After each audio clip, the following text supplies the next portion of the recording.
Welcome everyone to Something to Talk About from the Bainbridge Island Senior Community Center, sponsored by Fieldstone Communities Bainbridge Island. Fieldstone offers innovative and compassionate care, now accepting residents. They also offer day stay and respite programs. Call 360-689-4314 to schedule a tour of Fieldstone's beautifully appointed apartments on Rolling Bay today.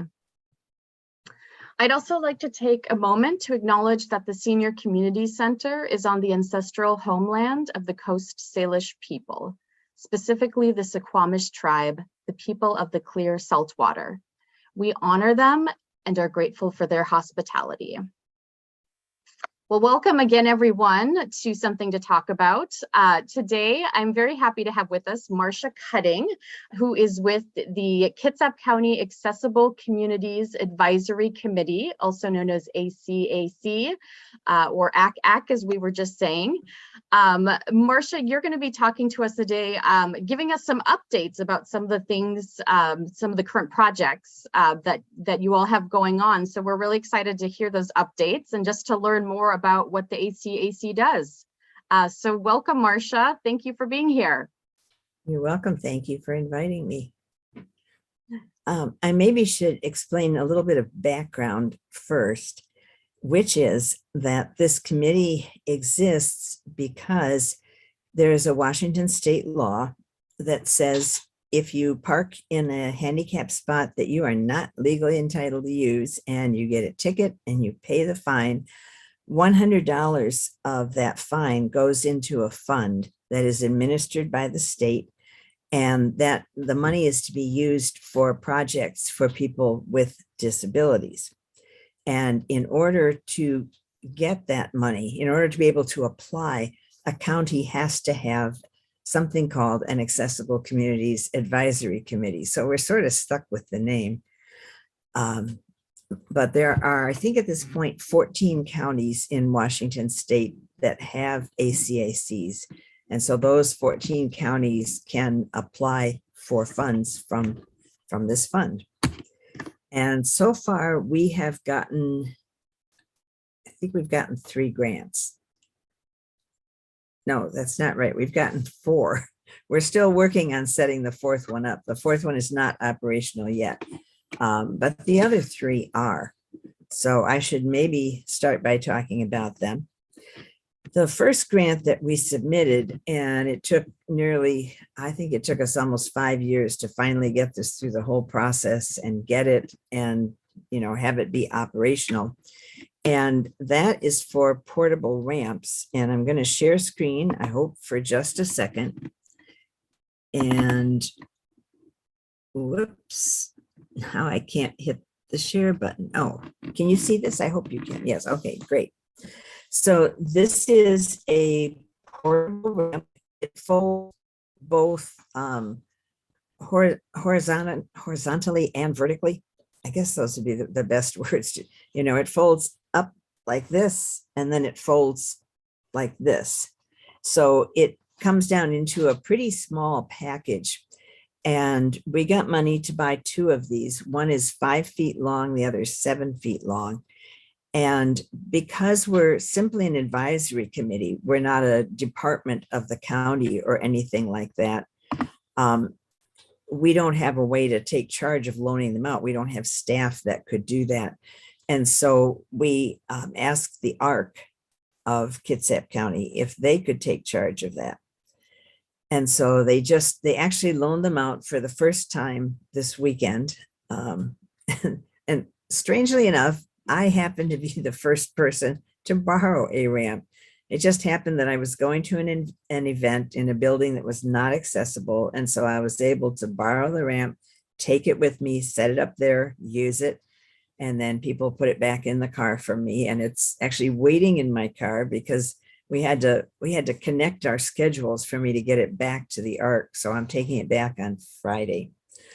But our hope is that these 2 ramps will make it possible for people who use wheelchairs, walkers, power scooters, a range of different mobility aids to get into places that they otherwise wouldn't be able to. You know, if grandma is, I'm trying to get this adjusted better. You know, if grandma is coming to visit you, trust me, grandma does not want to be carried up the steps in her wheelchair any more than you want to carry her. She would much prefer to use one of these ramps. So they are available through the ARC. At this point, they don't have anything on their website. So people should just contact the program manager for Kitsap County. And she's, you know, her contact information is pretty easy to find on their website. So that was our first project. Our second project, can I do this? Yeah, I can sort of do this. This is a sticker, and it is a cling film sticker. I had not worked with these before, but they're, you know, I'm used to you peel off the backing and then you've got adhesive. Well, this is not like that, and I can't get this one to work, of course. All right, just take my word for it. It is a cling film sticker, and you can peel off the backing, and then in this space that you hopefully will see right here, you can write a phone number. And the reason that we got these is one of our initial members, I don't know exactly what caused her disability, but she had a very, very small frame and very short arms and legs, and she used a wheelchair. And because her arms were quite short, she was not able to open a door. So if she wanted to go to a business that did not have an automatic door opener, she just kind of had to sit there and wait until somebody noticed her inside and opened the door, or somebody came along outside. And actually, even if a building had one of those door openers that you press the square or rectangular thing, like the senior center has, her arms were so short that she generally couldn't reach that. So the idea is that the business writes a phone number in this blank, and then they post it by the front door, maybe on the door, maybe on a window next to the door. And the vast majority of people with disabilities have smartphones because we depend on them for accessibility. And so then they can call and someone can let them in, and they're not stuck sitting in the rain waiting for somebody to come along and notice that they're trying to get in. So all of the chambers of commerce in the county have these. They're also available at the county office building. And some of us, you know, try to have them with us and distribute them as we go about our business during the day. But if you know of either a place of business, a place of worship, some kind of community center, if you know of a place like this that could use one, you can get them on Bainbridge. You can get them either from the Chamber of Commerce or from the Downtown Business Association.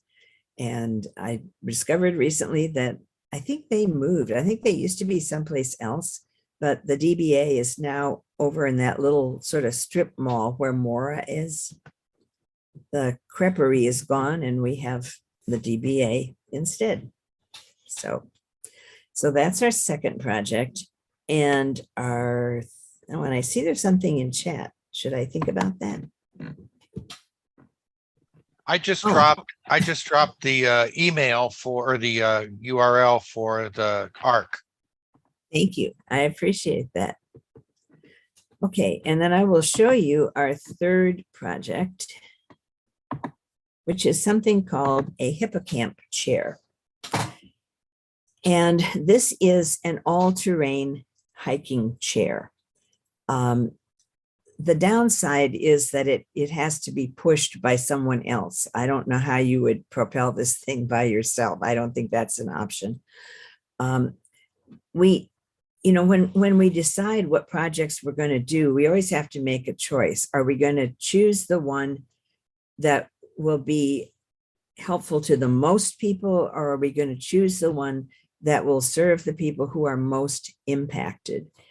And much of the time, and on this project in particular, our choice has been to serve the people who are most impacted. And so these chairs, we had to find a partner to do this with too. And so these chairs actually live at Strawberry Hill Park. They are part of the gear bank that the Parks and Recreation District operates, and you can reserve them. You'll notice there's two different kinds of tires on them. The front tire is a big kind of pneumatic tire, and the back tires are kind of skinny, like regular wheelchair tires or like bicycle tires. This is an all-terrain chair. In the setup that you're seeing, it would go on trails. For example, if you wanted to take somebody in the Grand Forest, you could use this chair for that. Or if you wanted to use it at Islandwood, it actually works really well on the Islandwood trails on the days that they open those up to everybody. But the two rear wheels can be swapped out for large tires like the front one. And when you do that, then it becomes a beach wheelchair. So if somebody wants to go to Fay Bainbridge, you could borrow the chair with the pneumatic tires and take them there and take them on the beach. I've never been on the beach at Fay Bainbridge. I'd like to go sometime. And this breaks down into, like 4 or 5 pieces, I think. The guy who used to be in charge of the gear bank, I think he's moved on, but at any rate, he told me that he was really impressed with how quickly and easily it went together and came apart. He said it took him much longer to get it out of the package that it arrived in than it did to assemble it.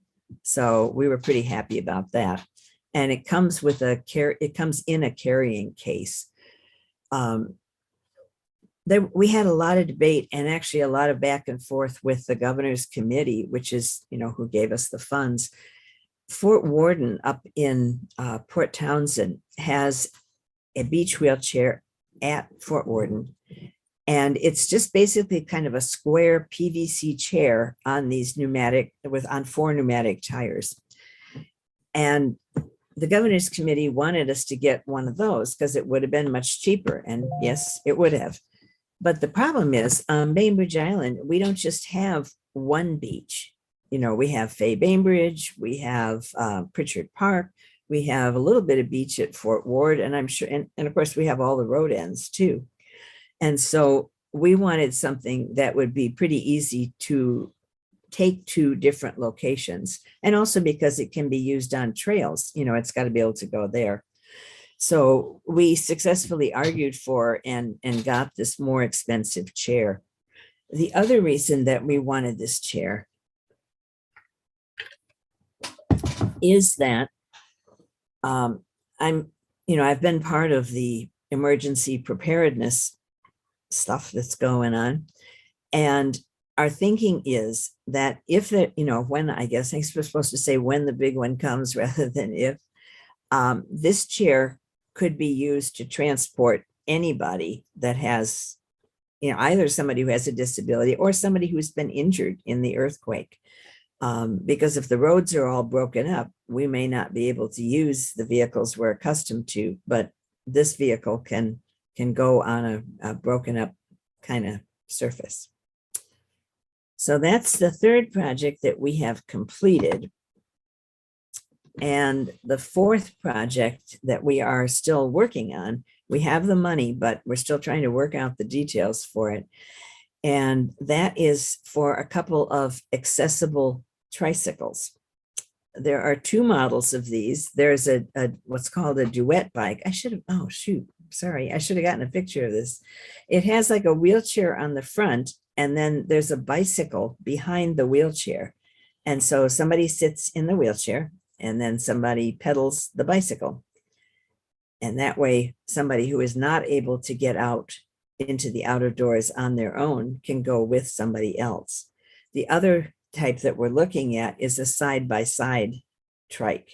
And the 2 people sit next to each other. Both of them can pedal or just one of them can pedal. Apparently they don't have to pedal at the same speed.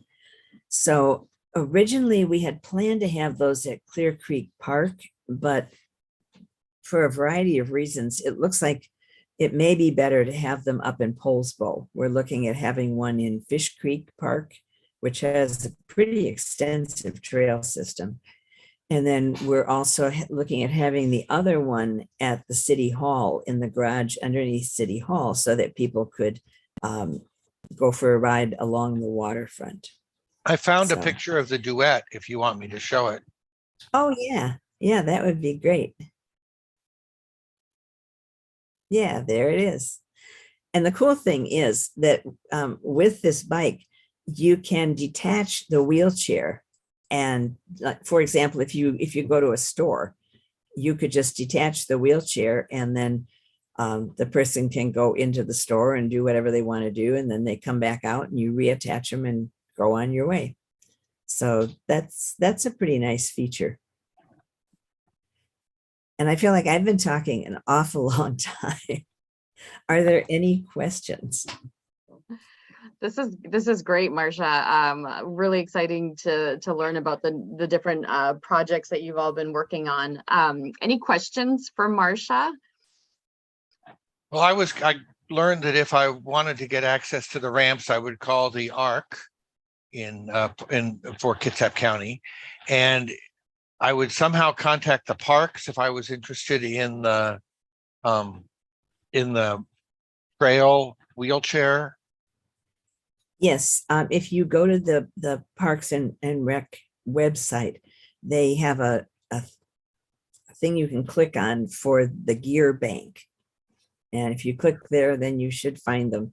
They have been featuring them pretty prominently on the website, so I don't think that should be a problem. I heard Marsha talk about the folding up the ramp. I was wondering how portable they are and how much they weigh and all that kind of stuff. Shoot, I should have that at my fingertips, and I don't. I borrowed the 5-foot one, and I could have carried it by myself. What I would have had to do, I probably would have like swung it and put it down and then walked up to it and swung it and put it down. But I'm, obviously I'm not particularly able-bodied.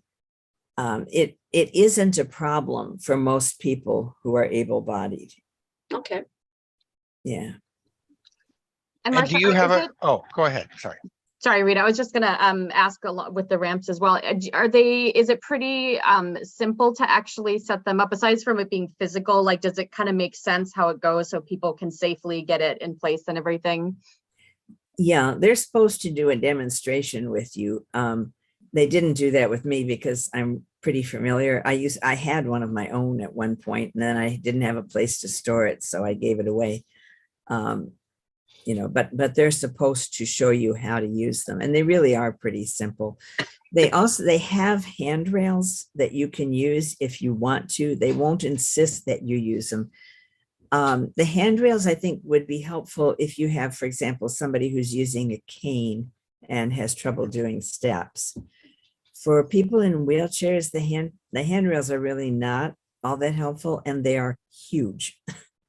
I mean, one of the reasons it took us 5 years to get this grant is that there are no portable ramps made that come with railings on them.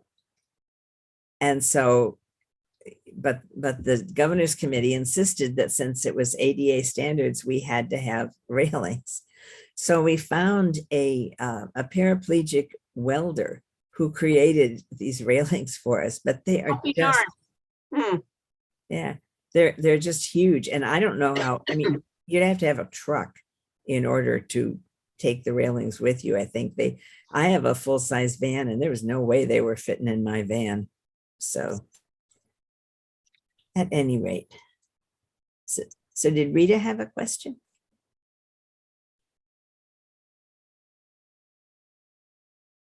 How can someone follow the ACA activities? Good question. Thank you. We have a website on the county website. If you go to the county website, there's a place where they list advisory committees, and we are on that list. And if you click on that, then you come to us.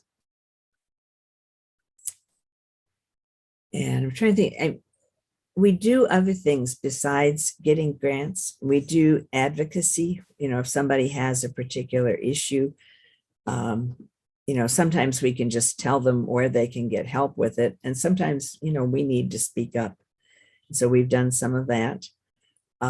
We do outreach. We show up at stuff like Juneteenth or, the resource fair that we had here. Because the resource fair was directed more, we thought, at seniors. We didn't expect a lot of kids at the resource fair. We didn't have our most popular attraction there. Our most popular attraction usually is the parking game. And this is I made a scale model of a parking lot, complete with handicap spaces. And they have Velcro. Most of the parking spaces have Velcro. And then we have these little matchbox cars that also have Velcro on them. And so we set it up with everybody in the wrong place. There's a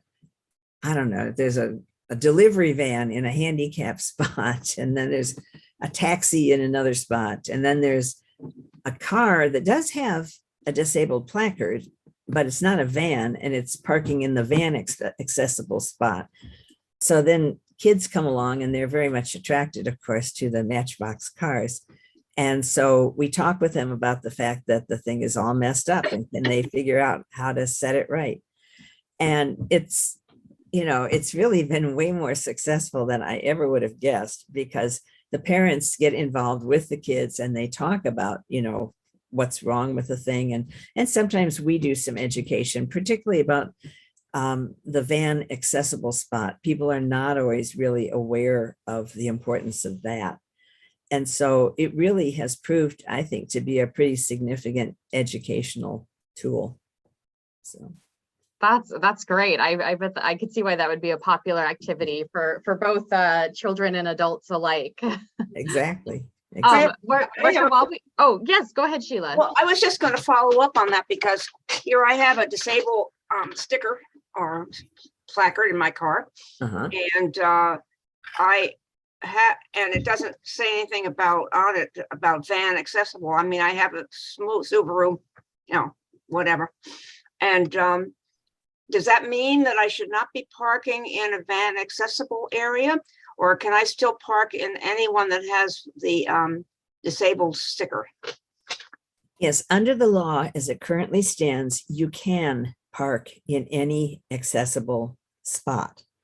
What we're trying to encourage people to do is, if you come along in your Subaru and there's 3 handicap spots and one of them is labeled van accessible, we would strongly urge you to park in one of the other ones. There's no penalty for not doing so, but it's just kind of considerate. There has been a bill in the state legislature. It hasn't been able to get traction so far, but there has been a bill to differentiate between the van accessible and the regular spots. But so far, that hasn't happened. Thank you, Marsha. You're welcome. I won't feel guilty now terribly all the time. Well, yeah, I mean, if you come along and there's 3 spots and the 2 regular ones are taken, then by all means, go park in the van accessible spot, because it's silly to leave it open if no one is using it. Right.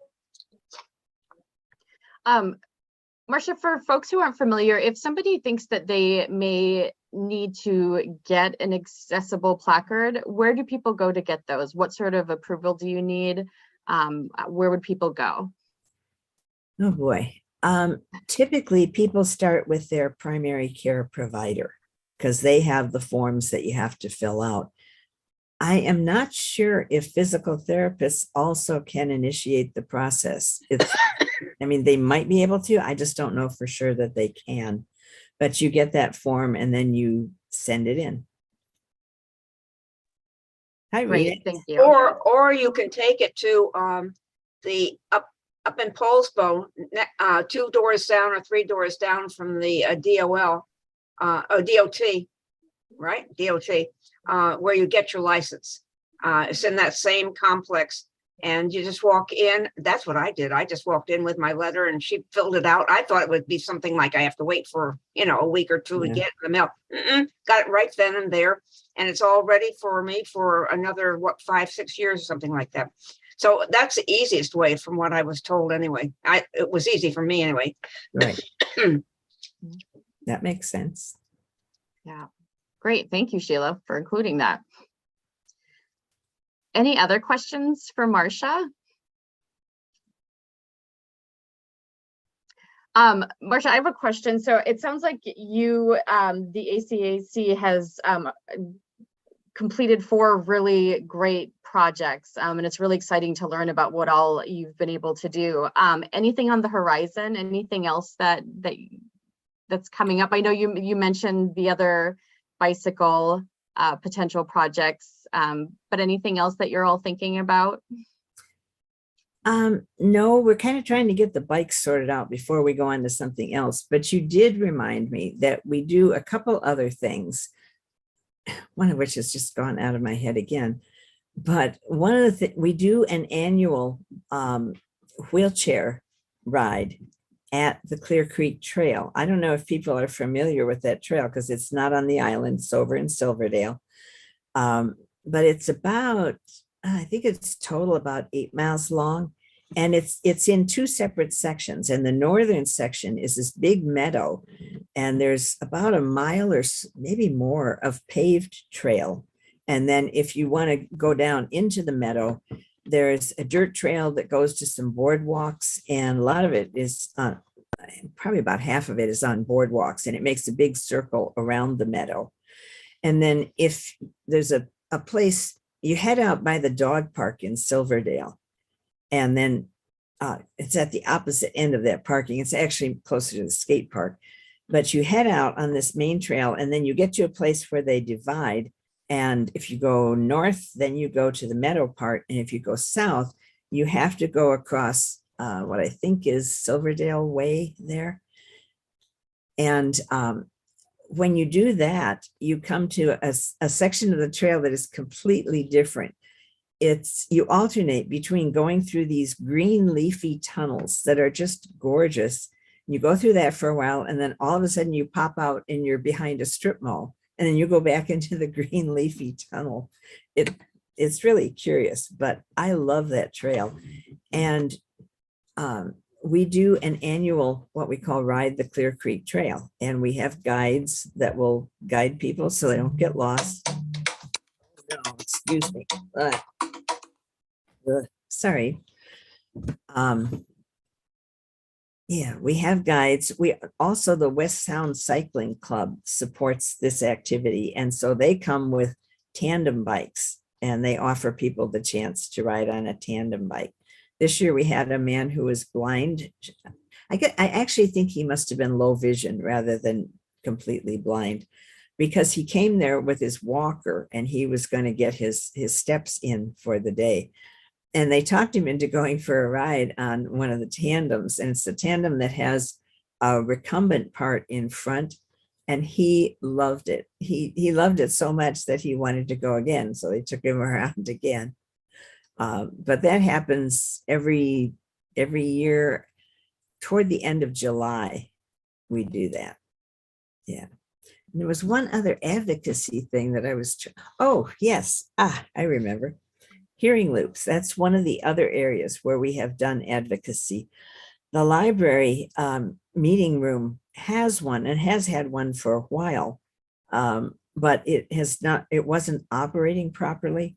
And so one of the members of the committee who is deaf and I kind of pursued the subject with the library, and they got somebody in who fixed it. And now it works really well, except in one corner of the room. I think it may not have been intended to work anyway.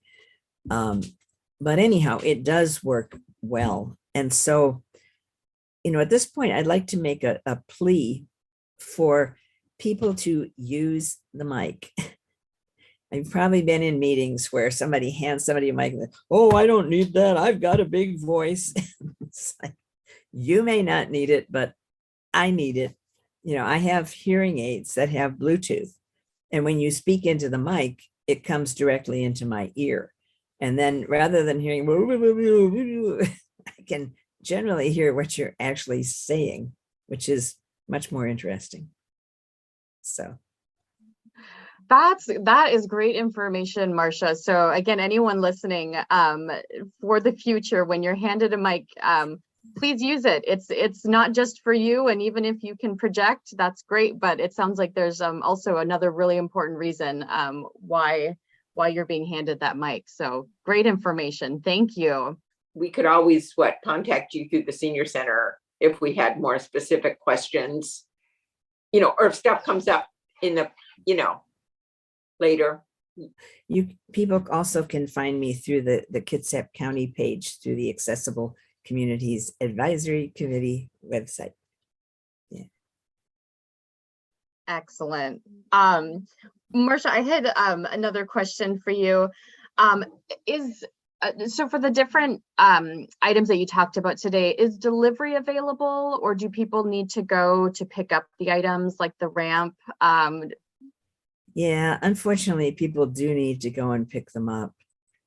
Unlike the KC Help, the Knights of Columbus Help, which will deliver durable medical equipment to people's homes, we have not been able to ask that of our partners, unfortunately. Yeah, I know the transportation is always a tricky one. It is. Could people have like a friend or family member pick it up, or does? Definitely. Okay, so there might be other options for getting those items. Yeah, I think I'm probably the outlier in that I went and picked up the ramp myself. Okay. I don't think that's the norm. And I just thought of one other thing that I should say, which is that we are always open to having new members join the committee. At this point, we're still meeting virtually. We probably will be for quite a while.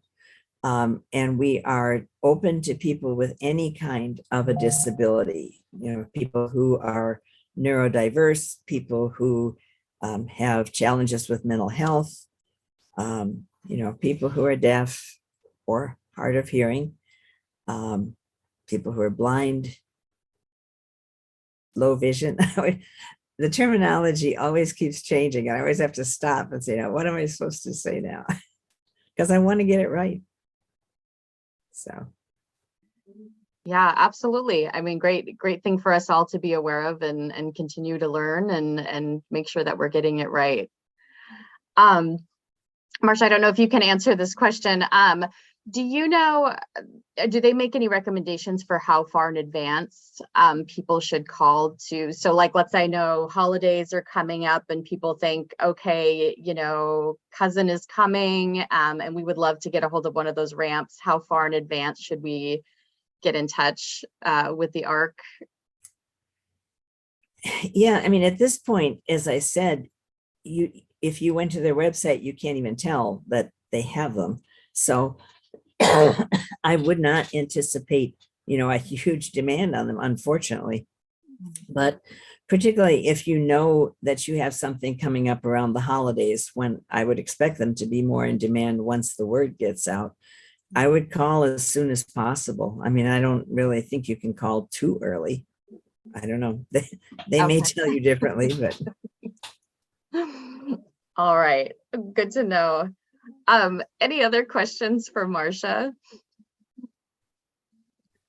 Well, Marsha, thank you so much for coming and for joining us today. This was really, really helpful. I'm just so happy to learn that that these projects have been completed, that these services are available in our community. It sounds like there's more exciting things to come. And again, I imagine if people have any ideas or requests, they could also get in touch with the committee as well. And of course, again, a little plug, if anybody is interested in being a part of the committee, you can reach out to them as well. If you have any trouble tracking them down, you're welcome to call the Senior Community Center. We're happy to look up a website or get a phone number for you as well.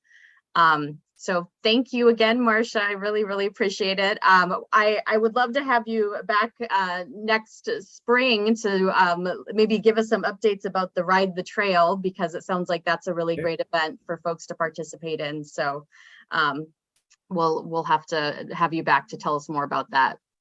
I would love to do that. Thank you so much for inviting me.